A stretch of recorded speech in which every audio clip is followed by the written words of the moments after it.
हिना मेरे दोस्त की कज़न थी जो कि स्कूल की छुट्टियां गुजारने मेरे दोस्त के घर आई थी। दोस्ती के कुछ ही दिनों बाद कश्यप ने मुझे प्रपोज कर दिया। मुझे भी कश्यप बहुत अच्छी लगती थी, तो मैंने उसका प्रपोजल एक्सेप्ट कर लिया और उसे हाँ कर दी। हमारी ज़िंदगी का वो सबसे खूबसूरत साल था। हमने बहुत सारा वक्त साथ में गुजारा। फिर छुट्टियां ख़त्म होने पर हिना वापस अपने घर चली गई। उसके जाने के बाद मैं उदास सा रहने लगा। मैं हर वक्त उसे याद करता रहता था।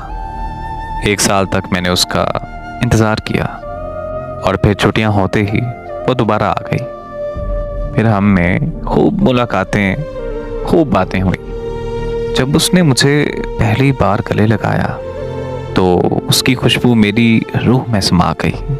वो खुशबू मैं आज भी अपनी रूह में महसूस करता हूँ। 2009 से 2011 तक का सिलसिला ऐसे ही चलता रहा। मैं उसके आने का हर साल बड़ी शिद्दत से इंतज़ार करता था। हर साल मेरे प्यार की शिद्दत भी बढ़ जाती थी। लेकिन जब हिना 2012 की छुट्टियां गुजारने आई तो वो काफ़ी हद तक बदल चुकी थी। उसने मुझे देखते ही अपनी नज़रें फेर लीं और मुझसे बात तक नहीं की, और अगले दिन वो वापस अपने घर चली गई। तो मैंने अपने दोस्त से पूछा कि अरे यार, हिना को क्या हुआ है? तो फिर मेरे दोस्त ने मुझे बताया कि हिना ने तुम्हें मुकम्मल तौर पर छोड़ दिया है। ये सुनते ही मेरे पैरों तले ज़मीन निकल गई। मैं खामोश था, लेकिन मेरे आंसू बोल रहे थे। मैंने उससे छोड़ने की वजह पूछी तो मेरे दोस्त ने मुझे बताया कि हिना के मुताबिक तुम उसके काबिल नहीं हो। मैं रोता रहा, तड़पता रहा, लेकिन वो जा चुकी थी। मेरा उससे राब्ते का कोई जरिया ही नहीं था। वो कभी दोबारा छुट्टियां गुजारने नहीं आई, लेकिन मैं उसका हर साल इंतज़ार करता था। और फिर 4 साल बाद 2016 में वो मुझे फेसबुक पर मिल गई। मैंने उसे फेसबुक पर मैसेज किया तो उसने मुझसे बात करने से इनकार कर दिया। मैंने उससे पूछा कि आखिर मेरी गलती क्या है? तो वो मुझसे कहने लगी कि गलती तो मुझसे बचपन में हुई थी, मैं उस गलती को भूल चुकी हूँ, सो तुम भी भूल जाओ तो बेहतर है।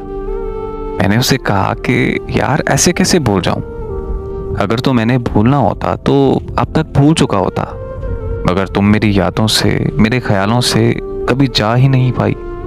और इसमें कोई शक नहीं है कि मैं आज भी तुमसे बहुत मोहब्बत करता हूँ। तो उसने ये कहकर मुझे ब्लॉक कर दिया कि भाड़ में जाए तुम्हारी मोहब्बत और भाड़ में जाओ तुम।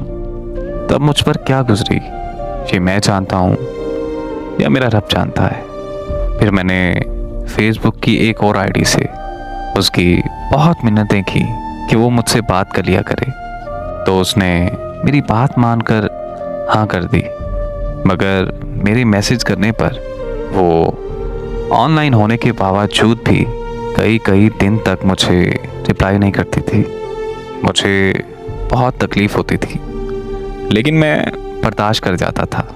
एक दिन मैंने उसे देखने की ख्वाहिश की तो वो मान गई। उस दिन मैं उसके घर के बाहर घंटों तक तेज़ और सर्द बारिश में उसका इंतज़ार करता रहा। रात को 11 बजे उसका जाकर रिप्लाई आया।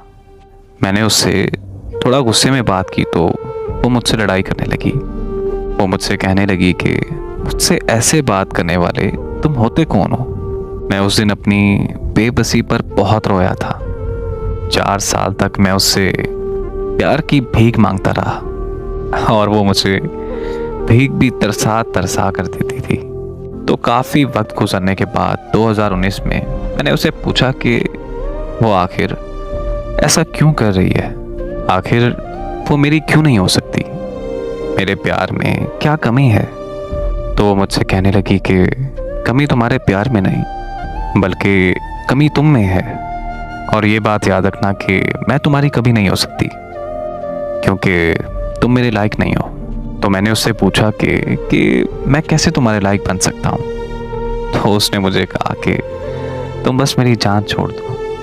मैं उससे बहुत कुछ कहना चाहता था, मगर बस इतना ही कह पाया कि लो, आज से मैंने तुम्हारा पीछा छोड़ दिया। आज 3 साल हो गए हैं। मैंने दोबारा उससे कभी राब्ता नहीं किया, मगर ऐसा नहीं है कि मैंने उससे प्यार करना छोड़ दिया है। मैं आज भी उससे शिद्दत से चाहता हूँ और अपनी आखिरी सांस तक उसे चाहता रहूँगा।